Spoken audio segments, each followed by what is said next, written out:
So, it's finally happening.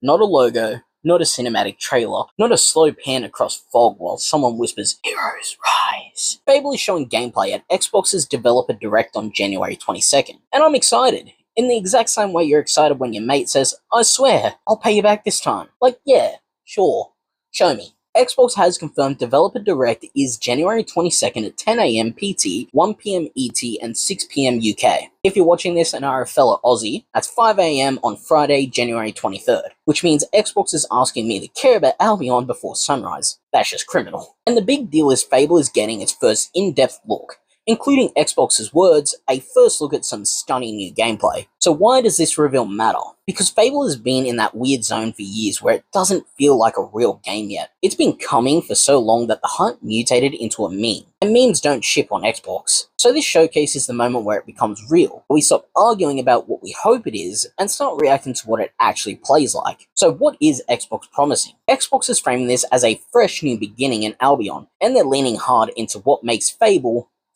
They literally spell out the DNA.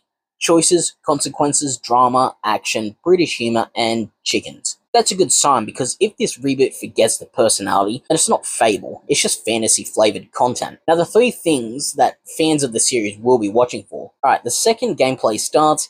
Here's what they'd be hunting for. First, does Albion feel like it has a pulse?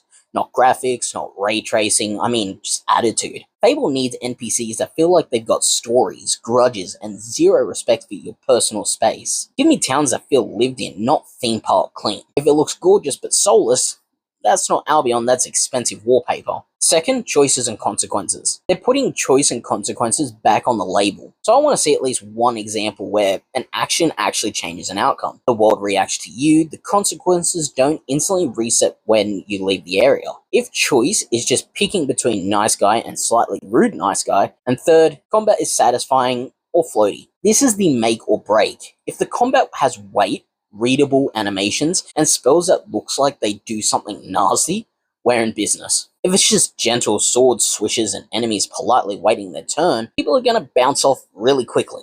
So the other big context, this isn't just a random update. This Developer Direct also has Forza Horizon 6 gameplay, and yes, Japan is the setting. Also, Beast of Reincarnation deep dive from Game Freak. So Xbox is clearly trying to open 2026 with "here's the proof" instead of "trust us, bro," which is exactly the energy Fable needs. Although, things that'll worry me instantly. Here's what would set off alarms. Gameplay that's edited like a movie trailer. Constant cuts and no real flow. No UI, no sense of systems, even a small peek helps. Everything is scripted set pieces and we never see player freedom. Because Fable lives or dies by how much it feels like your story, not a guided tour. Now, the maybe factor. Now, people keep wondering if Xbox will throw in a surprise announcement or extra game, because that's become a bit of a pattern people expect. But Xbox hasn't confirmed anything like that. I'm showing up for Fable gameplay first. If there's extra, cool. If not, fine. Just don't waste time. So yeah, January 22nd, Fable gameplay, finally. Comment this right now. What do you want Fable to be?